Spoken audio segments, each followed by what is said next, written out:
অর্ধেক রাত হলে আকাশের দরজা কি হয়? খুলে দেওয়া হয়। যে যা চাই তাকে আল্লাহ তা দিয়ে দেন। যে যে বিষয়ে প্রার্থনা করে সেটা আল্লাহ কবুল করেন। যে যে কোনো বিপদে পড়েছে আল্লাহ তাকে উদ্ধার করেন। তবে যার জেনার সম্পর্ক আছে তার কথা আল্লাহ কবুল করেন না। আমি কি দিয়ে বুঝাই জেনা কত বড় বিপদ?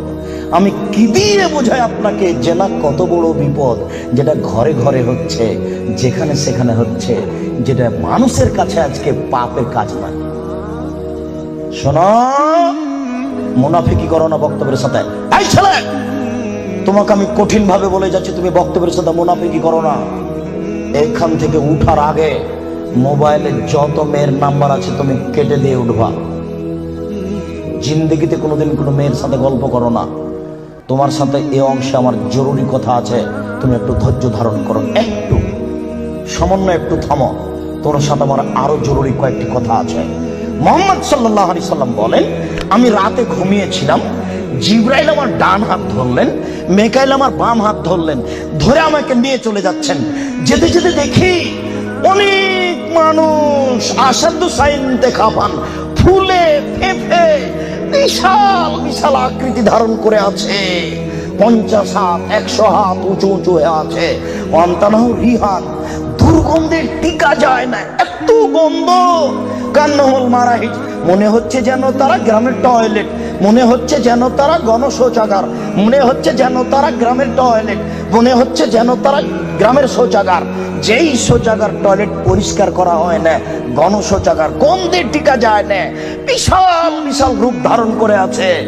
আমি বললাম, জিবরাইল মানা হলাই, কি এরা কে?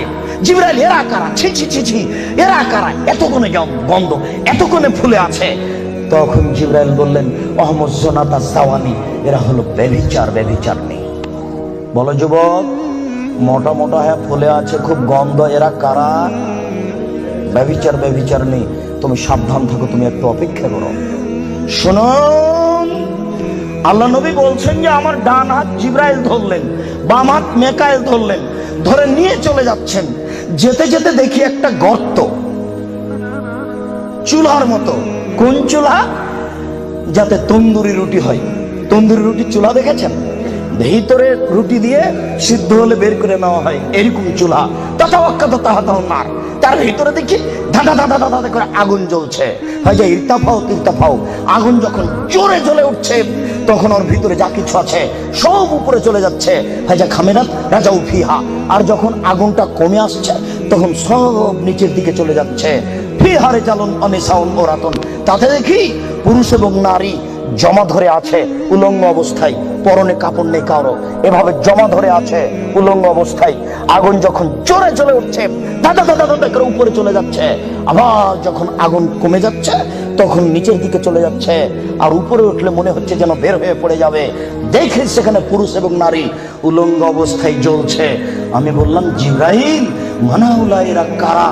তখন জিবরাইল বললেন, অহমদ জনাত, তারা হলো ব্যভিচার, ব্যভিচারনি।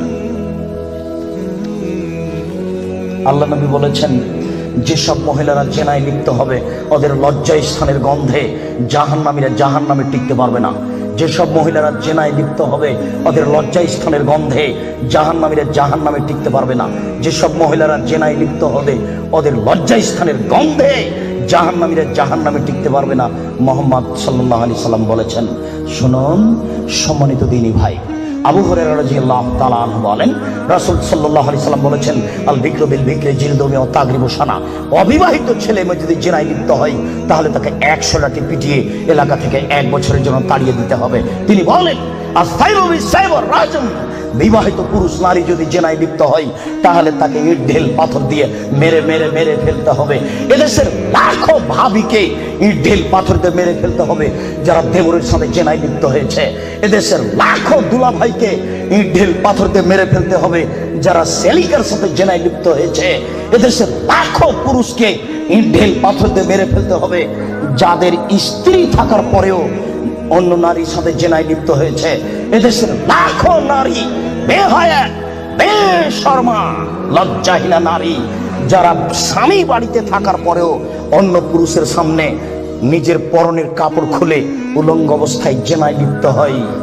শুনুন, এদের ইট ঢেল পাথর দিয়ে মেরে মেরে মেরে ফেলতে হবে, এদের বাঁচার কোনো পথ নেই।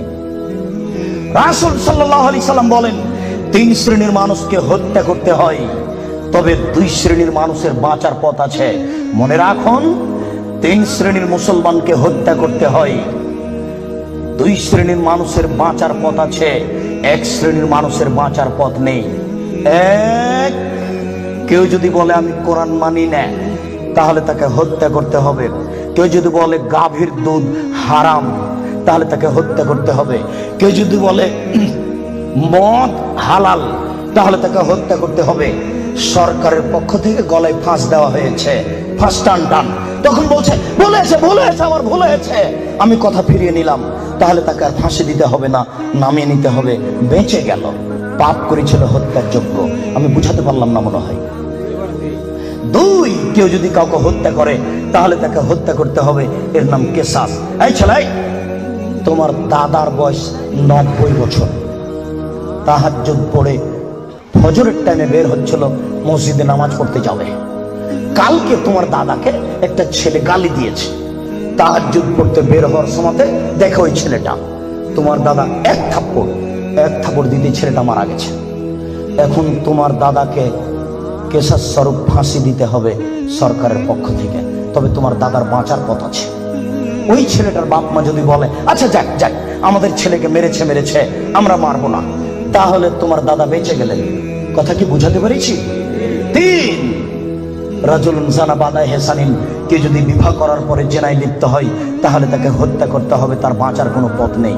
কেউ যদি বিবাহ করার পরে জেনায় লিপ্ত হয়, তাহলে তাকে হত্যা করতে হবে, তার বাঁচার পথ নেই। একটু জাতের মিন গামে দিয়ে গামের সম্প্রদায়ের একজন মহিলা আসলো, আল্লাহ রাসূলের দরবারে এসে বলছে, তাহিরনি ইয়া রাসূলুল্লাহ, হে আল্লাহ রাসূল, আপনি আমাকে পবিত্র করুন। তখন আল্লাহ রাসূল বললেন, ইরজি, বাড়ি তুমি ফিরে যাও, আস্তাগফিরুল্লাহ, আল্লাহর নিকটে ক্ষমা চাও, ও তুমি ইলাইহি, তুমি তওবা করো, তোমার পাপ ক্ষমা হয়ে যাবে। তখন মহিলাটি বলছে, তুরাদ্দাদুনি কামা রাদ্দাত মাইজ ইবনে মালিক, আপনি মাইজ ইবনে মালিকের বিচার না করে বারবার ফিরিয়ে দিয়েছিলেন, আপনি কি আমাকে সেইভাবে ফিরিয়ে দিতে চাচ্ছেন? আমার পেট উঁচু হয়েছে, অবৈধ সন্তানে আমার পেটে অবৈধ সন্তান রয়েছে, দয়া করে আপনি আমাকে ফিরিয়ে দিন না, আমার বিচার করে দেন।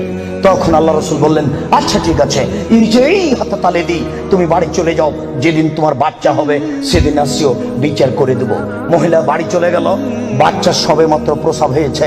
মুসলিম গ্রন্থে এসেছে ওই বাচ্চাটাকে ন্যাকড়ার মধ্যে জড়িয়েছে, প্রসব হওয়া মাত্র জড়িয়ে নিয়ে এসে আল্লাহ রাসূলের দরবারে এসে বলছে আল্লাহ রাসূল, এই দেখেন বাচ্চা প্রসব হয়েছে, বিচার করে দেন। আল্লাহ রাসূল মাথাটা নিচু করে বলছেন, এই বাড়ি চলে যাও, ফারজি হে, বাচ্চাকে দুধ খাওয়াও, হাসতে থাকতে মেহে, যেদিন বাচ্চা দুধ ছেড়ে দিবে সেদিন আসিও, বিচার করে দেব। মহিলা চলে গেল, বাচ্চাকে 2 বছর দুধ পান করালো। 2 বছর পরে মহিলা বিচারালয়ে উপস্থিত, অফিয়াদেহি কেসরাত খুবজিন, এমত অবস্থায় বাচ্চার হাতে এক টুকরা রুটি রয়েছে। এই রুটি প্রমাণ করে বাচ্চা খাদ্য খেতে পারে। ওয়াসাদাহু বেয়াদের রাজুলিন মিনাল মুসলিমিনা, আল্লাহ রাসূল ওই ছেলেটাকে একজন মুসলমানের হাতে সমর্পণ করলেন, বললেন, যাও তুমি এই ছেলেটাকে লালন পালন করো। তিনি বললেন, স্বামী সাথী, এই যাবো বিহা, তোমরা একে মাঠে নিয়ে যাও, এই মহিলাকে মাঠে নিয়ে যাও, আফিরুল্লাহ সাতরেহা, মাঠে নিয়ে গিয়ে গর্ত খুঁড়ে বুক পর্যন্ত পুঁতে দাও, ফারজেমুহা, এরপরে তোমাকে তাকে ইট ঢেল পাথর দিয়ে মেরে মেরে মেরে ফেলো। সাহাবীগণ বলেন, আমরা তাকে মাঠে নিয়ে গেলাম, মাঠে নিয়ে গিয়ে গর্ত খুঁড়ে বুক পর্যন্ত মাটিতে পুঁতে দিলাম। এরপরে চতুর্দিক থেকে ইট ঢেল পাথর মারতে লাগলাম। খালিদ বিন ওয়ালিদ বলেন, একটা পাথর আমি নিয়ে তার মুখের উপরে মারলাম, ফাতারা জাহাতাম আল্লাহ আছে, খালিদ পাথরটা মুখে লেগে মুখ ফেটে রক্ত ছিটে খালিদের গায়ে লাগলো। খালিদ গালি দিয়ে বসলেন, ছি ছি, একজন জেনাকারিনী মহিলার গায়ের রক্ত আমার গায়ে লাগলো, এরকম কিছু হবে? আল্লাহ রাসূল বললেন, মারে রে খালিদ, তুমি গালি দিও না, লাগা তাওবাতান লাউ তাওবা সায়মাকসিন লা গফিরা লাহু। এই মহিলা আল্লাহর দরবারে এত ক্ষমা ভিক্ষা চেয়েছে, এই মহিলা আল্লাহর দরবারে এত কান্নাকাটি করেছে। পৃথিবীর বড় থেকে বড় পাপী যদি এইভাবে কান্নাকাটি করে, তাহলে তার পাপ ক্ষমা হয়ে যাবে। খালিদ, তুমি একে গালি দিও না, দুঃখিত, আপনাকে আমি কি দিয়ে বুঝাই? পৃথিবীর সবচেয়ে বড় পাওয়ারফুল মানুষ হচ্ছেন মুহাম্মদ সাল্লাল্লাহু আলাইহি সাল্লাম। পৃথিবীর ইতিহাসে এত বড় পাওয়ারফুল মানুষ কেউ জন্ম নেয়নি, কিয়ামত পর্যন্ত কেউ নিবে না। জান্নাতের গেটে বড় অক্ষরে লেখা আছে, সর্বপ্রথমে যিনি জান্নাতে প্রবেশ করবেন তিনি হলেন মুহাম্মদ সাল্লাল্লাহু আলাইহি সাল্লাম। জান্নাতের ভিতরে একটা ঘর আছে, সেই ঘরের ভিতর দিকে একজন ফেরেশতাকে দাঁড় করে রাখা হয়েছে, এখনো উপস্থিত। তাকে বলা হয়েছে, কেউ যদি বাহির থেকে এসে ঠক ঠক করে শব্দ দেয়, কে যদি বাহির থেকে বলে মুহাম্মদ, তাহলে এই দরজা খুলে দিও। এই ঘর মুহাম্মদ ছাড়া কারোর জন্য খোলা হবে না। আপনার আমি কি দিয়ে বুঝাই মুহাম্মদ সাল্লাল্লাহু আলাইহি সাল্লাম কত বড় পাওয়ারফুল মানুষ। বিচারের মাঠে ইব্রাহিম আলাইহিস সালাম বলবেন, কাদ গাজিবা আলাইয়া রাব্বি, আমার প্রতিপালক আমার উপরে রাগ করেছেন। মা গাজিবা মিন কাবলা বাদ, আমার প্রতিপালক এরকম রাগ পূর্বেও কোনোদিন করেননি, ভবিষ্যতেও কোনোদিন করবেন না। নাফসি নাফসি, আমার যে কি হয় তা আমি নিজেই বুঝি না। এইভাবে চিল্লাচিল্লি করবেন ইব্রাহিম আলাইহিস সালাম। আপনার হুজুরের কি হবে, পীর সাহেবের, আপনাকে আমি কি দিয়ে বুঝাই?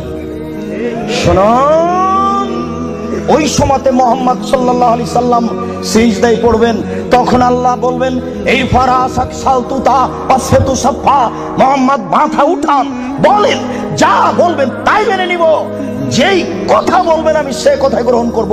আপনি মাথা উঠান না, আপনি বলেন না আমাকে কি বলছেন, আমি আল্লাহ, আপনি যা বলবেন তাই মেনে নিব। এত বড় পাওয়ারফুল মানুষ, একটু বলতে পারলেন না, যাও যাও তোমার বিচার হবে না, তোমার পাপ ক্ষমা হয়ে গেছে, যাও তোমার বিচার হবে না, এই কথা তিনি বলতে পারলেন না। এত বড় পাওয়ারফুল মানুষ, তিনি খালি বললেন, খালিদ তুমি একে গালি দিও না, এত তওবা করেছে।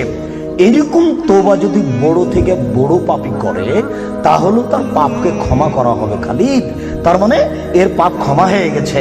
তাই তো তিনি জানাজা করলেন, তাই তো তিনি কাফন দাফন করলেন, কিন্তু তিনি তাকে বলতে পারলেন না, যাও যাও তোমার বিচার হবে না, তোমার পাপ ক্ষমা হয়ে গেছে।